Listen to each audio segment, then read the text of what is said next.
दोस्तों, आज हम राष्ट्रभाषा और राजभाषा के बारे में चर्चा करेंगे, जो अक्सर आपके एग्जाम में पूछा जाता है। संविधान के अनुच्छेद 343 में ये प्रावधान है, भारत की राष्ट्रभाषा हिंदी और लिपि देवनागरी होगी। भारतीय संविधान में 22 भाषाओं को मान्यता प्राप्त है। इसके अंतर्गत सभी राज्यों की राजभाषाएं आती हैं। राष्ट्रभाषा वो होती है जो संपूर्ण देश में बोली जाती है, एक दूसरे से संपर्क बढ़ता है, देश की पहचान होती है, अपना शब्दकोश होता है। भारतेंदु हरिश्चंद्र युग के कवि प्रताप नारायण मिश्र ने कहा था, हिंदी हिंदू हिंदुस्तान। लेकिन भारत की राष्ट्रभाषा हिंदी की ये विडंबना रही है कि पूरे देश में नहीं बोली जाती, सिर्फ 5-6 प्रांतों में बोली जाती है। इसके बोलने वालों की संख्या 50% है। बाकी दक्षिण भारत में तमिल, तेलुगु, कन्नड़, मलयालम बोली जाती है। पूर्वी भारत में बंगाली, असमिया और पश्चिम भारत में मराठी, गुजराती बोली जाती है। और यही इनके अपने राज्य की कामकाज की भाषा है।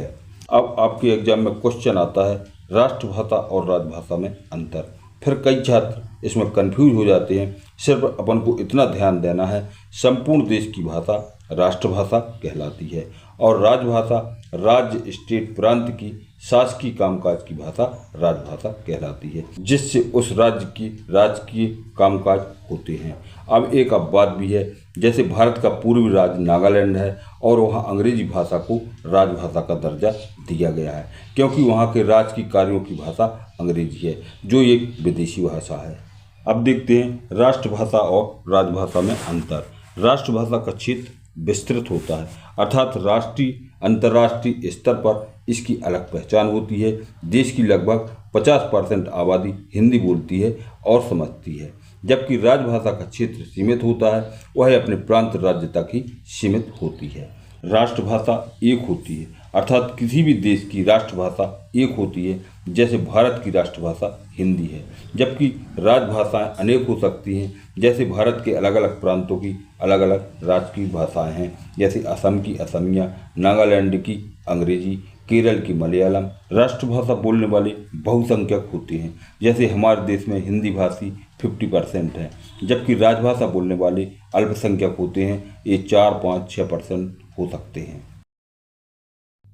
राष्ट्रभाषा उस देश या राष्ट्र की पहचान होती है, जैसे हिंदी बोलने वाले हिंदुस्तानी कहलाते हैं, उसी प्रकार राजभाषा उस प्रांत की पहचान होती है, जैसे मराठी बोलने वाले महाराष्ट्रियन कहलाते हैं। राष्ट्रभाषा पूरे देश को एक सूत्र में बांधती है।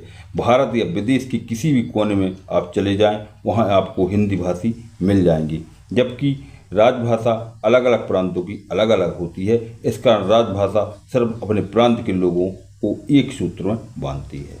अब उदाहरण देखते हैं, तो राष्ट्रभाषा के उदाहरण हैं हिंदी और अंग्रेजी, जबकि राजभाषा के उदाहरण हैं मराठी, बंगाली, तमिल, तेलुगु, कन्नड़, असमिया इत्यादि। दोस्तों, वीडियो पसंद आए तो लाइक और सब्सक्राइब करें और अपने दोस्तों को शेयर करें। धन्यवाद।